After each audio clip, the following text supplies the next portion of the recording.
একেবারে সাক্ষী দিয়ে ফেলছে যে মোহাম্মদ মিথ্যা কথা বলে। আর এখন কি কথা বলে?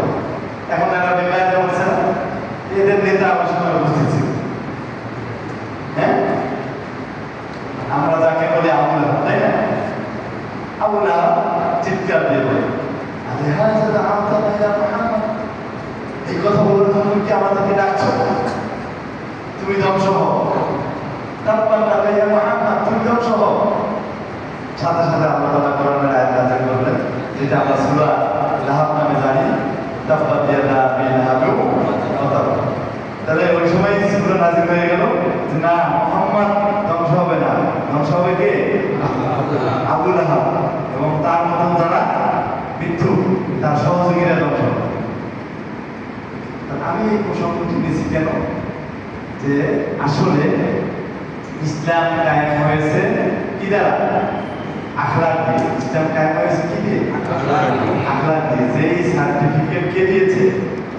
মক্কার কুরাইশরা, ইহুদি কাফের মুশরিকরা আল্লাহর রাসূল যে নবী হয়েছে, রাসূল হয়েছে, সেটা জানার আগেই দিয়ে দিয়েছে। ঠিক আছে? তাহলে এখানে কোনো এই স্টেটমেন্টের মধ্যে কোনো বায়াস আছে না, পক্ষপাতিত্ব নির্লোভভাবে দিয়েছে। আর আল্লাহ তাআলা তো দিয়েছেন, সেটা তো আমাদের কাছে অনেক মহান। হ্যাঁ,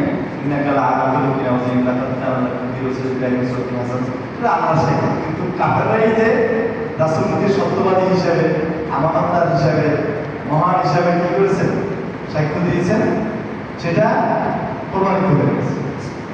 তাই ভাইরা আমার, আমাদেরকে সবসময় মাথায় রাখতে হবে যে ইসলাম কায়েম হয়েছে আখলাক দিয়ে, তরবারি দিয়ে হয় না, যুদ্ধ দিয়ে হয় না, জোর জবরদস্তি করে হয় না। আল্লাহ রাসূলের জিন্দেগিতে কোনো প্রমাণ পাওয়া যায়।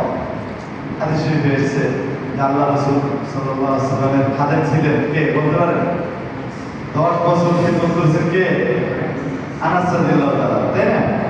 আনাস রাদিয়াল্লাহু তাআলা সাক্ষ্য দিচ্ছেন যে আমি 10 বছর আল্লাহ রাসূলের খেদমত করেছি। খেদমত থেকে এমন ঘটনা ঘটেনি যে আল্লাহ রাসূল 10 বছর আমার দিকে কুচকিয়ে তাকিয়েছে। সুবহানাল্লাহ। হ্যাঁ, এটা কেন করলেন? এটা কেন করছো? এটা ভালো হয়েছে, এটা ভালো হয়েছে। চারিত্রিক মাধুর্যতা কত চমৎকার!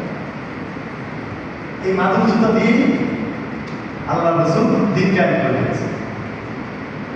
তো আমাদের ইসলামী আন্দোলনে যারা আমরা কর্মীদের চারিত্রিক গুণাবলী আল্লাহ রাসূলের গুণাবলীর মতো, তার চারিত্রিক গুণাবলী যেরকম ছিল সেরকম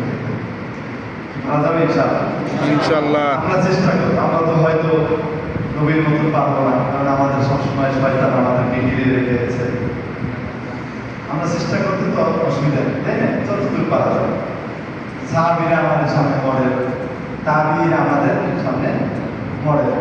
আমরা সর্বোচ্চ চেষ্টা করব, দেখবো যে অন্যের চাইতে দেখা যাবে যে আমি 10%, 20%, 30%, 40%, 50, 60, 70, 80% আগাই দেবো। এতটুকু করতে পারলে কালকে আমাদের দিনে আল্লাহ আমাদেরকে পার করে দেবে। বান্দা তো চেষ্টা করেছে, তাই না? এমন এক জমানা হাদিসে আসছে না, যখন ঈমান রক্ষা করা হাতে অঙ্গার রাখা কি কঠিন হয়ে যাবে। এই সময়ে আমরা যদি চেষ্টা করি, যতদূর ভালো হওয়া যায়, যতদূর ভালো গুণাবলী অর্জন করা যায়, চেষ্টার ফলাফল আমরা ইনশাআল্লাহ পাব। 1 নম্বর আমাদের গুণাবলী থাকতে হবে সত্যবাদী। 1 নম্বর কি গুণাবলী থাকতে হবে? সত্যবাদী। এ সম্পর্কে পবিত্র কোরআনে আল্লাহ তাআলা ঘোষণা করতেছেন, আউযু বিল্লাহি মিনাশ শাইতানির রাজীম, বিসমিল্লাহির রহমানির রহিম, ইয়া আইয়ুহাল্লাযীনা আমানু তাকুল্লাহা ওয়া কুনু মা'আস সাদিকিন।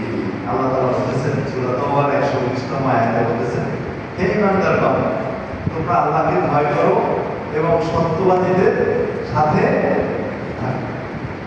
তাহলে সত্যবাদিতা কি? সত্যবাদিতা হলো আমি যেটা জেনেছি, আমি জেনেছি আল্লাহর যে এক